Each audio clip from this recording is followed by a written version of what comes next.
അസ്സലാമു അലൈക്കും. അഊദു ബില്ലാഹി മിനശ് ശൈത്വാനിർ റജീം. ബിസ്മില്ലാഹിർ റഹ്മാനിർ റഹീം. അൽഹംദുലില്ലാഹി റബ്ബിൽ ആലമീൻ. അർറഹ്മാനിർ റഹീം. മാലികി യൗമിദ്ദീൻ. ഇയ്യാക നഅ്ബുദു വ ഇയ്യാക നസ്തഈൻ. ഇഹ്ദിനസ് സിറാത്തൽ മുസ്തഖീം.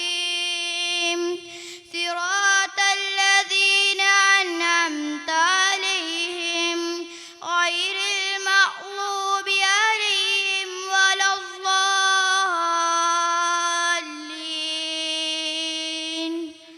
ആമീൻ. ബിസ്മില്ലാഹിർ റഹ്മാനിർ റഹീം. സ്വലാത്തു വസ്സലാമു അലാ റസൂലില്ലാ. നിങ്ങളുടെ കുടുംബം നന്നായാൽ നിങ്ങൾ രക്ഷപ്പെട്ടു. നിങ്ങളുടെ കുടുംബം മോശമായാൽ നിങ്ങൾ കഷ്ടപ്പെട്ടു. ഇത് പറഞ്ഞ ആളെ നോക്കി നിങ്ങൾ അന്വേഷിച്ച് പോകണ്ട, ഇത് ഞാൻ തന്നെ പറയുന്നതാണ്. വേദിയിലും സദസ്സിലുമുള്ള മാന്യ ശ്രോതാക്കളെ, മാന്യ വ്യക്തികളെ, നിങ്ങൾക്കെല്ലാവർക്കും എൻ്റെ വിനീതമായ നമസ്കാരം. I have A dream. ഇതാരാണ് പറഞ്ഞതെന്ന് നിങ്ങൾക്കെല്ലാവർക്കും അറിയാം. ഒരു 10ാം ക്ലാസ് വിദ്യാഭ്യാസമുള്ള എല്ലാ കുട്ടികൾക്കും അറിയാൻ പറ്റും. അത് അമേരിക്കൻ ഹിസ്റ്ററി. നമ്മളിപ്പോൾ കാണങ്കണ്ടിക്കാർ ചരിത്രത്തിലേക്കാണ് പോകുന്നത്. കുറേയൊക്കെ ഇവിടെ ആമുഖം സംസാരിച്ചാൽ പറഞ്ഞു കഴിഞ്ഞു. കാണങ്കണ്ടി കുടുംബത്തിൻ്റെ ഈ സമാഗമം, ഇന്നത്തെ ഈ ദിവസം കാണങ്കണ്ടി ചരിത്രത്തിൻ്റെ താളുകളിൽ സുവർണ ലിപികളാൽ ആലേഖനം ചെയ്യപ്പെടുന്ന ഒരു ദിവസമാണ്. നമ്മളെല്ലാവരും ഏറെ സന്തോഷിക്കുന്ന ഒരു ദിവസമാണ് ഇന്ന് എന്ന് പറഞ്ഞാൽ അത് ഒരു അതിശയോക്തിയാവില്ല. ഒരുപാട് കാലമായി നമ്മൾ ഈ കൂട്ടായ്മ രൂപീകരിക്കാൻ വേണ്ടി പരിശ്രമിച്ചു. പിന്നെ ആ കൂട്ടായ്മ രൂപീകരിച്ചു. അതിനുശേഷം ഇങ്ങനെ ഒരു കുടുംബ സംഗമം നടത്താൻ വേണ്ടി നമ്മളെല്ലാവരും സ്വപ്നം കണ്ടിരുന്നു. ആ സ്വപ്നമാണ് ഞാൻ പറഞ്ഞ ആദ്യത്തെ ഡ്രീം കം ട്രൂ. ഇന്ന് ആ ദിവസം നമുക്ക് സാക്ഷാത്കരിക്കപ്പെട്ടിരിക്കുന്നു. കണങ്കണ്ടി കുടുംബത്തെ പറ്റി നിങ്ങൾക്ക് എല്ലാവർക്കും അറിയാവുന്നതാണ്. എന്നിരുന്നാലും 2 വാക്ക് അത് പറയുന്നതിന് മുമ്പ്, ഈ കാണങ്കണ്ടി കുടുംബത്തിൽ നമ്മൾക്ക് മുമ്പേ നടന്നു പോയ, നമ്മളെ വിട്ടുപോയ, നമ്മളെ നേർവഴിയിൽ നയിച്ച് നമ്മളെ ഈ കാര്യം ഏൽപ്പിച്ചു പോയ നമ്മളെ ഇതിൻ്റെ പൂർവികരെ നമ്മൾ ഒരു നിമിഷം സ്മരിക്കുകയാണ്. അവരുടെ ബർസക്കിയും ആഹാരവും പടച്ച തമ്പുരാൻ ഹയറാക്കി കൊടുക്കട്ടെ എന്ന് നമ്മൾക്ക് പ്രാർത്ഥിക്കാം. ഇൻഷാ അല്ലാഹ്. ആമീൻ. കാണങ്കണ്ടി തറവാട് നമ്മൾ ഒരു 2ഓ 3ഓ വീട്ടിൽ ഒതുങ്ങിക്കിടക്കുന്ന ഒരു തറവാടല്ല. ഏകദേശം 9ഓളം ശാഖകളും അതിൽ കൂടുതൽ ഉപശാഖകളും ഉള്ള ഒരു വലിയ ശൃംഖലയാണ് ഈ കാണങ്കണ്ടി തറവാട്. ഏകദേശം 4000-ൽ പരം മെമ്പർമാരുള്ള ഈ തറവാട്, ഈ കുടുംബ കൂട്ടായ്മ ഒരുപാട് ഇന്നലെയല്ല പണ്ടേ സാമൂഹ്യ സേവനങ്ങൾ അതിൽ വളരെ വ്യാപൃതമായിരിക്കുന്ന ഒരു കുടുംബമായിരുന്നു എന്ന് പറയാതിരിക്കാൻ വയ്യ. ഞങ്ങൾ ഈ കൂട്ടായ്മ സംഘടിപ്പിച്ചതിന് ശേഷം ഓരോ വർഷവും ഒരുപാട് സാമൂഹ്യ പ്രവർത്തനങ്ങൾ ഇതിൻ്റെ ആൾക്കാർ ചെയ്യാറുണ്ട്. വർഷാവർഷം റമദാനിൻ്റെ അവസാന 10 സക്കാത്ത് സെല്ല് രൂപീകരിച്ച് ഇതിന് കുടുംബത്തിൽ അർഹരായ ഓരോരുത്തർക്കും നമ്മളാൽ കഴിയുന്ന സംഖ്യ സ്വരൂപിച്ച് വിതരണം നടത്തിയിരുന്നു. അതുപോലെ രോഗികൾക്കുള്ള പാലിയേറ്റീവ് പ്രവർത്തനങ്ങൾ, കൂടാതെ മെഡിക്കൽ ക്യാമ്പ്, വീട് നിർമ്മാണ സഹായം, പെൺകുട്ടികളെ കല്യാണം കഴിക്കാനുള്ള സഹായം, അങ്ങനെ ഒരുപാട് സഹായങ്ങൾ ചെയ്തുകൊണ്ടിരിക്കുന്ന ഒരു കൂട്ടായ്മയാണ് ഈ കാണങ്കണ്ടി തറവാട് എന്ന് പറയാതിരിക്കാൻ വയ്യ. നിങ്ങളെല്ലാവരും അതിൽ ഭാഗവാക്കുകളാണെന്ന് എനിക്കറിയാം. ഇവിടെയുള്ള കാണങ്കണ്ടി തറവാട്ടിലുള്ള എല്ലാവരും ഞങ്ങളെ ഇതുവരെ അകമഴിഞ്ഞ് സഹായിച്ചവരാണ്. കൂടുതൽ നീട്ടുന്നില്ല, കാരണം ഇത് സ്വാഗത പ്രസംഗമാണ്. ഇന്ന് ഇവിടെ ഞങ്ങളുടെ എളിയ ക്ഷണം സ്വീകരിച്ചെത്തിയ ഞങ്ങളുടെ പ്രിയപ്പെട്ട പ്രാസംഗികൻ, ഉദ്ഘാടകൻ, മുഖ്യപ്രഭാഷണം നടത്തുന്ന PMA ഗഫൂർ സാഹിബ്, അദ്ദേഹത്തെ പരിചയപ്പെടുത്തേണ്ട ആവശ്യമില്ല. സോഷ്യൽ മീഡിയയിൽ കൂടിയും മറ്റ് ചാനലുകൾ കൂടിയും ഒക്കെ അദ്ദേഹത്തെ അറിയാവുന്ന ആൾക്കാരാണ് നമ്മളെല്ലാവരും. കുടുംബ സദസ്സുകൾക്ക് വളരെ ചിന്തോദീപകമായ പ്രസംഗങ്ങൾ കാഴ്ചവെക്കുന്ന ആ ഒരു മഹത് വ്യക്തിയാണ് ബഹുമാനപ്പെട്ട PMA ഗഫൂർ സാഹിബ്. വളരെ തിരക്കുള്ളൊരു വ്യക്തിയാണ്. നാട്ടിലും മറുനാട്ടിലും ഒരുപാട് പരിപാടികൾ അയാൾക്ക് നടത്തുന്നതിനിടക്കാണ് അയാൾ ഞങ്ങളുടെ ക്ഷണം സ്വീകരിച്ച് ഇവിടെ എത്തിയിരിക്കുന്നത്. അദ്ദേഹത്തെ ഈ സൗഹൃദ കൂട്ടായ്മയിലേക്ക് ഏറെ ആദരവോടെ ബഹുമാനത്തോടെ സഹർഷം സ്വാഗതം ചെയ്യുന്നു.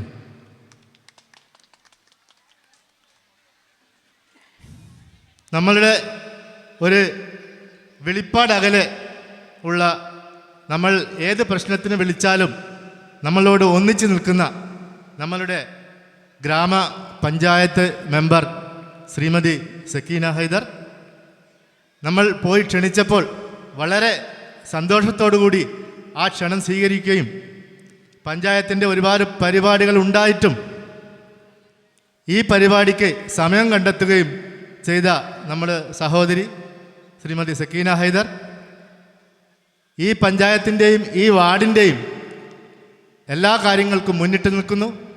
കാണങ്കണ്ടി തറവാടിനോട് ഒട്ടി നിൽക്കുന്ന ആ മഹത് വനിതയെ വളരെ ആദരവോടെ സ്നേഹത്തോടെ ഈ വേദിയിലേക്ക് സ്വാഗതം ചെയ്യുന്നു. പിന്നെ ഞങ്ങൾക്ക് ഒരു കപ്പിത്താനുണ്ട്. ഞങ്ങളുടെ കപ്പൽ എവിടെയെങ്കിലും ഒലയുകയാണെങ്കിൽ ഞങ്ങളെ നയിക്കുന്നത് ആ കപ്പിത്താനായിരിക്കും എന്ന് നിങ്ങൾ കേട്ടിരിക്കും. ഇത് നമ്മളെ കേരള അസംബ്ലിയിലൊക്കെ എപ്പോഴും കേൾക്കുന്നൊരു ഡയലോഗാണ്. അതുതന്നെയാണ് ഞങ്ങളുടെ 4000 മെമ്പർമാരെ ഞങ്ങളുടെ അമരക്കാരനായ, ഞങ്ങളുടെ നേതാവായ, ഞങ്ങളെ എപ്പോഴും പ്രശ്നങ്ങൾ വളരെ പുഷ്പം പോലെ പരിഹരിക്കുന്ന ഞങ്ങളുടെ പ്രസിഡന്റ് ബഹുമാനപ്പെട്ട നമ്പോടങ്കണ്ടി അബ്ദുൽ ഹമീദ് ഡോക്ടർ, അദ്ദേഹത്തെ ഏറെ ആദരവോടെ, ഏറെ ബഹുമാനത്തോടെ, സ്നേഹത്തോടെ ഈ വേദിയിലേക്ക് സ്വാഗതം ചെയ്യുന്നു. കൂടാതെ ഞങ്ങൾ ഇവിടെ ക്ഷണിച്ച് ശാരീരിക പ്രശ്നങ്ങളൊക്കെ ഉണ്ടെങ്കിലും അതൊക്കെ അവഗണിച്ച് ഇവിടെ എത്തിയ ഞങ്ങൾ മുതിർന്ന കാരണവന്മാരുണ്ട്, കാരണവൃത്തികളുണ്ട്. അവരെയും വളരെ ബഹുമാനത്തോടു കൂടി ഈ വേദിയിലേക്ക് സ്വാഗതം ചെയ്യുകയാണ്. Light and sound, food committee, ഇതിൻ്റെ സംഘാടക കമ്മിറ്റി, ഇതിൻ്റെ മെമ്പർമാർ, ഇതിൻ്റെ വോളണ്ടിയേഴ്സ്, ഓരോരുത്തരെയും ഈ വേദിയിലേക്ക്, ഈ സദസ്സിലേക്ക് വളരെ ബഹുമാനപൂർവ്വം ആദരിക്കുകയാണ്, സ്വാഗതം ചെയ്യുകയാണ്.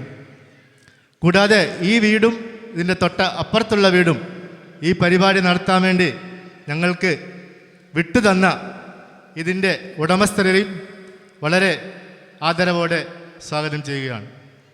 ഞങ്ങളുടെ ഈ പരിപാടിയിൽ ഇന്നിവിടെ പങ്കെടുക്കാനെത്തിയ ഓരോ വ്യക്തികളും അയൽവാസികളുണ്ട്, സുഹൃത്തുക്കളുണ്ട്, മറ്റ് സാമൂഹ്യ പ്രവർത്തകരുണ്ട്, എല്ലാവരെയും രാഷ്ട്രീയ പ്രവർത്തകരുണ്ട്, എല്ലാവരെയും വളരെ സഹർഷം ഹാർദമായി ഈ പരിപാടിയിലേക്ക് സ്വാഗതം ചെയ്തുകൊണ്ട് എൻ്റെ സ്വാഗതപ്രസംഗം നിർത്തുകയാണ്. അതിനു മുമ്പായി നമ്മളുടെ ഈ യോഗത്തിൽ അധ്യക്ഷം വഹിക്കാനും ഈ യോഗം നിയന്ത്രിക്കാനും ബഹുമാനപ്പെട്ട ഞങ്ങളുടെ പ്രസിഡന്റ്, ഞങ്ങളുടെ നായകൻ അവരുകളെ ഏറെ ബഹുമാനത്തോടു കൂടി ക്ഷണിക്കുന്നു. നമ്മളുടെ കുടുംബം എന്നും കൂടുമ്പോൾ ഉള്ളതായിരിക്കട്ടെ എന്ന് പ്രാർത്ഥിക്കുന്നു. കൂടുമ്പോൾ ഭൂകമ്പം ഉണ്ടാകാതെ സൂക്ഷിക്കേണ്ടത് നമ്മളെ കടമയാണ്. അതിനുവേണ്ടി നമ്മൾ പ്രാർത്ഥിക്കണം. ഇത്രമാത്രം പറഞ്ഞു നിർത്തുന്നു. ആഹ്റുദ്ദാന അൽഹംദുലില്ലാഹി റബ്ബിൽ ആലമീൻ. അസ്സലാമു അലൈക്കും വറഹ്മത്തുള്ളാഹി. ജയ് ഹിന്ദ്. അൽഹംദുലില്ലാഹ് വസ്സലാത്തു വസ്സലാമു അലാ റസൂലിൽ അമീൻ വഅലാ ആലിഹി വസഹബിഹി അജ്മഈൻ. കാണങ്കണ്ടിയിലെ തറവാട്ടിലെ മുതിർന്ന അംഗങ്ങളെ, സഹോദരീ സഹോദരന്മാരെ, കുട്ടികളെ, വളരെ കാലമായി നമ്മൾ ആഗ്രഹിച്ചു കൊണ്ടിരിക്കുന്ന ഒരു പരിപാടിയാണ് നമ്മളിവിടെ ഇന്ന് നടത്തി കൊണ്ടിരിക്കുന്നത്. വേദിയിലിരിക്കുന്ന നമ്മളെ മുതിർന്ന ഡോക്ടർ കെ അബ്ദുള്ള, ഇളങ്കുളംപുട്ടിൽ മൊയ്തുക്ക, നമ്മുടെ മുഖ്യാതിഥി PMA ഗഫൂർ, വേദിയിലിരിക്കുന്ന വ്യവസായ പ്രമുഖനായ റഫീഖ്, കാണങ്കണ്ടി അഹമ്മദ് ക, റിട്ടയേർഡ് AEO മൊയ്തു മാസ്റ്റർ, സ്വാഗത ഭാഷകൻ RK അന്ത്രുഹാജി, ആങ്കർ അഷ്റഫ്, വേദിയിലും സദസ്സിലുമുള്ള മറ്റ് വ്യക്തിത്വങ്ങളെ,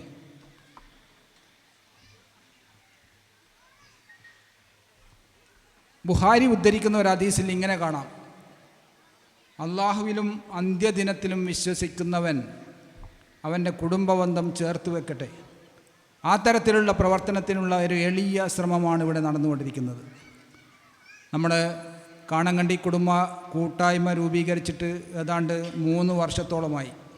സാധാരണ നാട്ടു നടപ്പനുസരിച്ച് കുടുംബ കൂട്ടായ്മ രൂപീകരിച്ച് കഴിഞ്ഞാൽ ആദ്യമായി നടക്കുന്നത് കുടുംബ സംഗമമായിരിക്കും.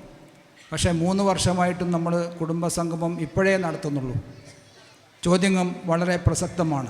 പക്ഷേ നമ്മുടെ ഭാരവാഹികളും ഞാൻ ഉൾപ്പെടെയുള്ള ഭാരവാഹികൾ ആലോചിച്ച് തീരുമാനിച്ചൊരു കാര്യം, കുടുംബ സംഗമം നമുക്ക് പിന്നീടാവാം, കുറച്ചുകൂടെ കഴിഞ്ഞിട്ടാവാം. കാരണം നമുക്കറിയാം, നമ്മുടെ അതേ കാലഘട്ടത്തിൽ രൂപീകരിക്കപ്പെട്ട പല കുടുംബ കൂട്ടായ്മകളും ഇന്ന് വളരെ നിർജ്ജീവാവസ്ഥയിലാണ്. അതുകൊണ്ട് തന്നെ നമ്മുടെ പ്രവർത്തനങ്ങൾ എത്രത്തോളം നമുക്ക് മുന്നോട്ട് കൊണ്ടുപോകാൻ കഴിയും, ഏതൊക്കെ മേഖലയിൽ പ്രവർത്തിക്കണം എന്നൊക്കെയുള്ള ഒരു ചിന്ത നമ്മളെ അലട്ടുകയുണ്ടായി. അതുകൊണ്ട് തന്നെ നമ്മുടെ പ്രവർത്തനങ്ങൾ കുറച്ചെങ്കിലും മുമ്പോട്ട് പോയതിന് ശേഷം നമുക്ക് കുടുംബ സംഗമം നടത്താം എന്ന ഒരു അഭിപ്രായമാണ് പൊതുവെ ഉണ്ടായിരുന്നത്. അതുകൊണ്ടാണ് നമ്മുടെ കുടുംബ സംഗമം ഇത്രയും വൈകി ചേരാനുള്ള കാരണം. അതുകൊണ്ട് നമ്മൾ ഇത്രയും വൈകി ഇത് നടത്തിയത് കൊണ്ട് എന്താണ് നേട്ടമുണ്ടായത് എന്ന് നിങ്ങൾ ചോദിക്കാം. എന്ത് കാര്യങ്ങളാണ് നിങ്ങൾ ചെയ്തു വച്ചിരിക്കുന്നത് എന്നൊക്കെ ചോദിക്കാവുന്നതാണ്. നമ്മൾ ചെയ്തു വച്ചിരിക്കുന്ന കാര്യങ്ങൾ നിങ്ങളുടെ മുമ്പിൽ അവതരിപ്പിക്കേണ്ട ഒരു അവസരം കൂടിയാണ് ഇത് എന്ന് ഞാൻ മനസ്സിലാക്കുന്നു. ഒരു റിപ്പോർട്ട് മാതിരി ഞാനിവിടെ അവതരിപ്പിക്കുകയാണ്. നമ്മുടെ കുടുംബ ട്രസ്റ്റ് രൂപീകൃതമായത് മാർച്ച് മാസം 2021 അതിനുശേഷം 2022 5-ാം മാസത്തിൽ ഇത് പുനഃസംഘടിക്കപ്പെട്ടു. മെമ്പർഷിപ്പ് പ്രവർത്തനങ്ങൾ നടത്തി തുടങ്ങി, കൂടുതൽ അംഗങ്ങളെ ചേർത്ത് തുടങ്ങുകയുണ്ടായി. അതുകൂടാതെ നമ്മൾ SSLC +2 പരീക്ഷകളിലും മറ്റു പരീക്ഷകളിലും ഉന്നതം വിജയം നേടിയ ആൾക്കാരെ ആദരിക്കാനുള്ള സദസ്സുകൾ എല്ലാ വർഷങ്ങളിലും നടത്തുകയുണ്ടായി. കൂടാതെ നേത്ര പരിശോധനാ ക്യാമ്പ്, പൊതുജനങ്ങൾക്ക് വേണ്ടിയുള്ളൊരു നേത്ര പരിശോധനാ ക്യാമ്പ് നടത്തുകയും അതിൽ 35ഓളം പേർക്ക് സൗജന്യമായി കണ്ണട വിതരണം നടത്തുകയും ചെയ്യുകയുണ്ടായി. കുടുംബാംഗത്വത്തിൻ്റെ വീട് പണി പൂർത്തീകരിക്കാൻ ഫണ്ട് സ്വരൂപിച്ചു നൽകി. ഒരു കുടുംബാംഗത്തിൻ്റെ ചികിത്സക്കായി, കുടുംബാംഗത്തിൻ്റെ ചികിത്സ ആവശ്യത്തിനായി 2.5 ലക്ഷത്തോളം രൂപ നമ്മൾ സമാഹരിക്കുകയുണ്ടായി. വളരെ ചുരുങ്ങിയ കാലം കൊണ്ട് നമുക്കത് സമാഹരിക്കാൻ കഴിയുകയുണ്ടായി. കഴിഞ്ഞ 3 വർഷങ്ങളിലും നമ്മൾ റമദാൻ മാസത്തിൽ സക്കാത്ത് സെൽ രൂപീകരിക്കുകയും ഫണ്ട് സ്വരൂപിക്കുകയും നമ്മുടെ കുടുംബത്തിൽ തന്നെ അർഹതപ്പെട്ട ആൾക്കാരിൽ അത് എത്തിച്ചു കൊടുക്കുകയും ചെയ്യുകയുണ്ടായി. ഈ കഴിഞ്ഞ റമദാനിൽ നമുക്ക് ഏതാണ്ട് 2 ലക്ഷത്തിൽ കൂടുതൽ രൂപ സമാഹരിക്കാൻ കഴിയുകയുണ്ടായി. അത് നമ്മൾ 25ഓളം നമ്മുടെ കുടുംബത്തിലെ അംഗങ്ങൾക്ക്, അവകാശികൾക്ക് എത്തിച്ചു കൊടുക്കാൻ നമുക്ക് കഴിയുകയുണ്ടായി. SSLC +2 പ്രൊഫഷണൽ കോഴ്സുകളിലെ മികച്ച വിജയികൾക്ക് 2023 ജൂൺ മാസത്തിൽ കാണങ്കണ്ടി ഹമീദിൻ്റെ വീട്ടിൽ വെച്ച് അനുമോദന യോഗം സംഘടിപ്പിച്ചു.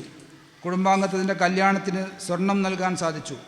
അതുകൂടാതെ പെയിൻ ആൻഡ് പാലിയേറ്റീവ് മേഖലകളിലും കടമണ്ടി കുടുംബ കൂട്ടായ്മ പ്രവർത്തിച്ചു വരുന്നു. പൊതുജനങ്ങൾക്ക് വേണ്ടി ഒരു mega medical camp Pathirippatta UP സ്കൂളിൽ നടത്തുകയുണ്ടായി. ഏതാണ്ട് 200ഓളം രോഗികൾ ആ ക്യാമ്പിൽ പങ്കെടുക്കുകയും അവർക്ക് സൗജന്യമായി മരുന്ന് കൊടുക്കാനും നമുക്ക് സാധിക്കുകയുണ്ടായി. ഈ തരത്തിൽ ഒരുപാട് പ്രവർത്തനങ്ങൾ ഈ ചെറിയ കാലയളവിൽ നടത്താൻ നമുക്ക് സാധിച്ചിട്ടുണ്ട്. ഇൻഷാ അല്ലാഹ് നിങ്ങളുടെയൊക്കെ സഹകരണമുണ്ടെങ്കിൽ കൂടുതൽ പ്രവർത്തനങ്ങൾ മുന്നോട്ട് കൊണ്ടുപോകാൻ നമുക്ക് കഴിയും എന്നുള്ളത് ഉറപ്പായിട്ടുള്ളൊരു കാര്യമാണ്. ഈ അടുത്ത കാലത്തായിട്ട് നമ്മുടെ വനിതാ വിങ് രൂപീകരിച്ചിട്ടുണ്ട്. ഈ സദസ്സിൽ തന്നെ നോക്കിയാൽക്കറിയാം, ഏറ്റവും കൂടുതൽ ഇവിടെ അംഗങ്ങളായി വന്നിരിക്കുന്നത്, നമ്മുടെ മീറ്റിങ്ങിൽ എത്തിയിരിക്കുന്നത് വനിതകളാണ്. 75% വനിതകളാണെന്നാണ് ഞാൻ മനസ്സിലാക്കുന്നത്. ഈ ശക്തി നമ്മൾ സ്വരൂപിച്ച് നമ്മുടെ മുന്നേറ്റത്തിന് ഉപയോഗപ്പെടുത്തുകയാണെങ്കിൽ അടുത്ത റമദാനിലും അതിനു മുന്നിലുള്ള പ്രവർത്തനങ്ങളിലും നമുക്ക് ഏറ്റവും നല്ല പ്രവർത്തനങ്ങൾ കാഴ്ചവെക്കാൻ കഴിയും എന്നാണ് എൻ്റെ ഒരു അനുമാനം. അതുകൊണ്ട് തന്നെ വനിതാ വിങ്ങിൻ്റെ ശാക്തീകരണം ഒരു പ്രധാന അജണ്ടയായി നമുക്ക് എടുക്കേണ്ടതുണ്ട്. നമുക്കിപ്പോൾ ഉള്ളത് 27 അംഗങ്ങളുള്ള ഒരു എക്സിക്യൂട്ടീവ് കമ്മിറ്റിയാണ്. അപ്പോൾ നമ്മുടെ പ്രവർത്തനങ്ങൾ കൂടുതൽ ഊർജിതമാക്കാൻ നിങ്ങളുടെ എല്ലാം സഹായം നമുക്ക് ആവശ്യമുണ്ട്.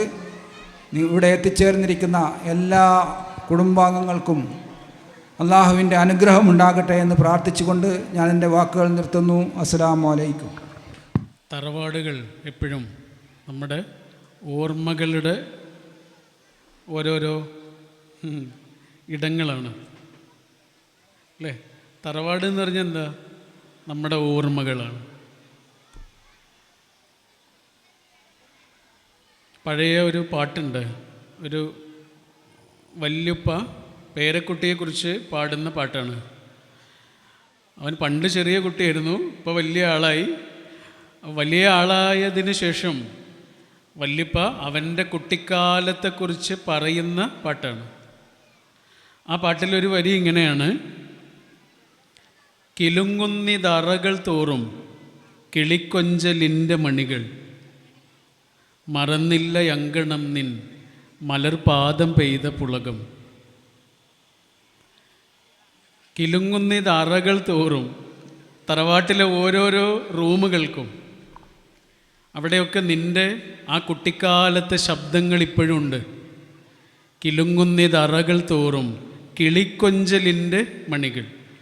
നീ കുട്ടിയായിരുന്ന കാലത്തെ നിൻ്റെ ശബ്ദം, സംസാരം പഠിച്ചു തുടങ്ങിയ നിൻ്റെ വാക്കുകൾ, അതിപ്പോഴും തറവാടിൻ്റെ ഓരോ മുറികളിലും മുഴങ്ങുന്നുണ്ട്.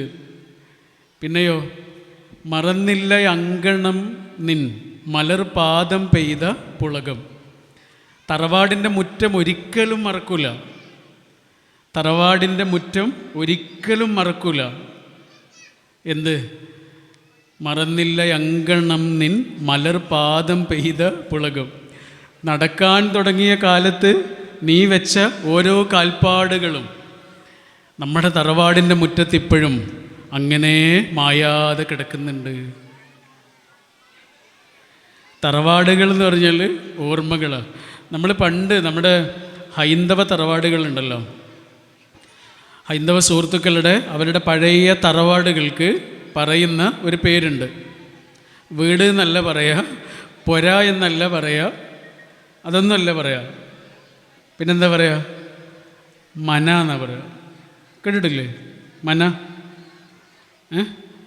മന മന എന്ന് പറഞ്ഞാൽ ആ വാക്കിനൊരു അർത്ഥമുണ്ട്. അത് കേട്ടിട്ടുണ്ടോ? മന മന എന്ന് പറഞ്ഞാൽ എന്താണെന്നറിയോ? ഗംഭീരമായ അർത്ഥമുള്ള ഒരു വാക്കാണത്. അത് പറയുന്നത് ഒരു വീടിനാണെന്ന് ആലോചിക്കണം. അവരുടെ പഴയ തറവാടുകൾക്ക് പറയുന്ന പേരാണ് മന. മന എന്ന് പറഞ്ഞാൽ 2 വാക്കുകളാണ്. ഒന്ന് മാ ആണ്, ഒന്ന് ന ആണ്. മാ എന്ന് പറഞ്ഞാൽ എന്താണെന്നറിയോ? ഞാൻ. മാ എന്ന് പറഞ്ഞാൽ ഞാൻ. ന എന്ന് പറഞ്ഞാലോ? ന എന്ന് പറഞ്ഞാൽ ഇല്ല എന്നാണ്. സംസ്കൃത വാക്കാണ്. മ എന്ന് പറഞ്ഞാൽ ഞാൻ, ന എന്ന് പറഞ്ഞാൽ ഇല്ല എന്ന് പറഞ്ഞാൽ എന്തായി? ഞാനില്ല. വീടിന് വിളിക്കുന്ന പേരാണിത്. അവരുടെ വീടിന് പറയുന്ന പേരെന്താണ്? ഞാനില്ലാത്ത സ്ഥലമാണ്. ഞാനില്ലാത്ത സ്ഥലമാണ് എൻ്റെ വീട്. അവിടെ നമ്മളേ ഉള്ളൂ. എനിക്ക് മാത്രമായി ഒരു സ്വപ്നം, കിനാവുകളില്ല. ഒരു ടീമിന് വേണ്ടിയിട്ടുള്ള കിനാവുകളാണ്. ആ വീട്ടിലുള്ള 3, 4, 5, 10 ആളുകൾ അടങ്ങിയ ഒരു ടീമില്ലേ, ആ ടീമേ ഉള്ളൂ. അല്ലാതെ ഞാനില്ല, ഞങ്ങളേ ഉള്ളൂ, അല്ലെങ്കിൽ നമ്മളേ ഉള്ളൂ.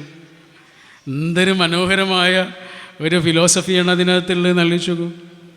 ഒരു ചെങ്ങല പോലെയാണ്. ചെങ്ങല ഇരുമ്പ് കൊണ്ടുണ്ടാക്കിയ ഒരു ചെങ്ങല വളരെ ശക്തമായ ഒരു ചെങ്ങലയായിരിക്കും അല്ലേ? വളരെ ശക്തിയുള്ള പവർഫുള്ളായിട്ടുള്ള ഒരു സംഭവമായിരിക്കും ചെങ്ങല. ഒരു കണ്ണി മറ്റൊരു കണ്ണിയോട് ഇങ്ങനെ ചേർന്ന് കിടക്കുന്ന അതിശക്തമായൊരു ആയുധം പോലത്തെ സംഭവമാണ് ചെങ്ങല അല്ലേ? പക്ഷെ ആ ചെങ്ങലയുടെ ഒരു കണ്ണി കേടുവന്നല്ലോ. എല്ലാ കണ്ണിയൊന്നും കേടുവരണ്ട. ഒരു കണ്ണി കേടുവന്നാൽ അത് പിന്നെ ചെങ്ങലയല്ലാതായി മാറി, ഇരുമ്പിൻ്റെ എന്തോ ഒരു സാധനമായി മാറി. എന്തിനു വേണ്ടിയാണോ ചെങ്ങല ഉണ്ടാക്കിയത് ആ സംഗതി നടക്കാതെ വരും. എല്ലാ കണ്ണികളും കേടുവന്നിട്ടുണ്ടോ? എല്ലാ കണ്ണികളും കേടുവന്നിട്ടില്ല. ഒരു കണ്ണിയെ കേടുവന്നിട്ടുള്ളൂ. This is the team. Football കളിക്കുമ്പോൾ 7 ആളുകളായിരിക്കും ഒരു ടീമിലുണ്ടാവുക, 7s ആണെങ്കിൽ അല്ലേ? ഒരാൾക്ക് പന്ത് കിട്ടും, അയാൾ നേരെ പോയിട്ട് ഗോളടിക്കുകയല്ലല്ലോ ചെയ്യുക. അയാൾ വേറൊരാൾക്ക് പന്ത് കൊടുക്കും, അയാൾ 3ാമതൊരാൾക്ക് കൊടുക്കും, അയാൾ 4ാമതൊരാൾക്ക് കൊടുക്കും. 4ാമതൊരാൾക്കും ഗോളടിക്കാൻ സെറ്റല്ല എന്ന് കണ്ടാൽ പന്ത് 5ാമത്തെ ആളുടെ കയ്യിലെത്തും. ചിലപ്പോൾ ഗോളടിച്ചത് ആരായിരിക്കും? 6ാമത്തെ ആളായിരിക്കും അല്ലേ? ജയിച്ചതാരാ? 6ാമത്തെ ആളാണ് ഗോളടിച്ചത്. പക്ഷെ ജയിച്ചത് ആരാണ്? 6ാമത്തെ ആൾ മാത്രമല്ല, ഒരു ടീമാണ് ജയിച്ചത്. ഇതാണ് ടീം. ഒരു കുടുംബത്തിലെ ഒരാളുടെ ജീവിതം ഭംഗിയുള്ളതാക്കുമ്പോൾ, ഞാൻ എൻ്റെ ജീവിതത്തിൽ ശ്രദ്ധയോടെ ജീവിക്കുമ്പോൾ, അതെനിക്ക് മാത്രമായിട്ടുള്ളൊരു ശ്രദ്ധയല്ല, ഒരു ടീമിന് വേണ്ടിയിട്ടുള്ള ശ്രദ്ധയാണ്. കാരണം എൻ്റെ ശ്രദ്ധയിൽ എന്തെങ്കിലും ഒരു കുഴപ്പമുണ്ടായാൽ അത് എന്നെ മാത്രമല്ല ബാധിക്കുക, ഞാനുമായിട്ട് ബന്ധപ്പെട്ട കുറേ ആളുകളെ ബാധിക്കുന്നൊരു കാര്യമായിട്ടത് മാറും. അതാണ് ടീം. ദുൽഖർ സൽമാൻ ആരാണെന്ന് നിങ്ങളോട് ആരോടും പറയേണ്ട കാര്യമില്ലല്ലോ. ദുൽഖർ സൽമാൻ അദ്ദേഹത്തിൻ്റെ വാപ്പയെക്കുറിച്ച് പറഞ്ഞൊരു വാക്കുണ്ട്. അദ്ദേഹത്തിൻ്റെ വാപ്പ ആരാണ് എന്നും ഇവിടെ ആരോടും പറയേണ്ട കാര്യം ഉണ്ടാവില്ല. അദ്ദേഹം 10-40 വർഷങ്ങളായി ആ വാപ്പ ചെയ്തുകൊണ്ടിരിക്കുന്ന ജോലി എന്താണ് എന്നും നമുക്കെല്ലാവർക്കും അറിയാം. അത്രയേറെ അപകടം പിടിച്ചൊരു ജോലിയാണ് ചെയ്തുകൊണ്ടിരിക്കുന്നത്. വഴുക്കുന്ന വയൽവരമ്പ് പോലെ അപകടം നിറഞ്ഞ ഒരു ജോലി ചെയ്തുകൊണ്ടിരിക്കുന്ന ആണല്ലോ. ആ വാപ്പയെക്കുറിച്ച് ആ മകൻ പറഞ്ഞൊരു വാക്കുണ്ട്. ആ വാപ്പയെക്കുറിച്ച് ആ മകൻ പറഞ്ഞ ഒരു വാക്കുണ്ട്. എന്താ പറഞ്ഞതെന്നറിയോ? എനിക്ക് ഏതെങ്കിലും ഒരാളുടെ മുന്നിൽ തലകുനിക്കേണ്ട ഒരവസ്ഥ എൻ്റെ വാപ്പ ഇത്രയും കാലമായി എനിക്കുണ്ടാക്കിയിട്ടില്ല എന്നത് തന്നെയാണ് എൻ്റെ വാപ്പയെക്കുറിച്ചുള്ള എൻ്റെ ഏറ്റവും വലിയ അഭിമാനം. വേറൊരാളുടെ മുന്നിൽ, ചങ്ങാതിമാരുടെ മുന്നിൽ, അയൽക്കാരുടെ മുന്നിൽ, കുടുംബക്കാരുടെ മുന്നിൽ എനിക്ക് തലകുനിക്കേണ്ടി വരുന്ന ഒരു സാഹചര്യം എൻ്റെ വാപ്പ എനിക്കുണ്ടാക്കിയിട്ടേ ഇല്ല. ഇദ്ദേഹത്തിൻ്റെ വാപ്പ വലിയ അവാർഡുകൾ കിട്ടിയിട്ടുള്ള ആളാണ്, പത്മശ്രീ അടക്കം കിട്ടിയിട്ടുള്ള ആളാണ്. ഇന്ത്യ മുഴുവനും അംഗീകരിക്കുന്ന വലിയൊരു അഭിനേതാവാണ്, സാംസ്കാരിക പ്രവർത്തകനോ കലാകാരനോ ഒക്കെയാണ്. പക്ഷെ അതൊന്നും ഒരു മകൻ്റെ മനസ്സിലില്ല. അദ്ദേഹത്തിന് കിട്ടിയ എത്ര വലിയ അവാർഡുകളും ഒരു മകൻ്റെ മനസ്സിൽ ചെറുതാണ്. മകൻ്റെ മനസ്സിൽ ഒരൊറ്റ ചിത്രമേ ഉള്ളൂ. അതാരാണ്? വാപ്പ. ആ വാപ്പയെക്കുറിച്ച് പറഞ്ഞ വാക്കാണ്, എനിക്ക് തലകുനിക്കേണ്ട ഒരവസ്ഥ എനിക്ക് എൻ്റെ വാപ്പ ഉണ്ടാക്കിയിട്ടില്ല എന്ന് പറഞ്ഞാൽ ഒരു ടീമിന് ആ മനുഷ്യൻ കൊടുക്കുന്ന വിലയെക്കുറിച്ചാണ് പറയുന്നത്.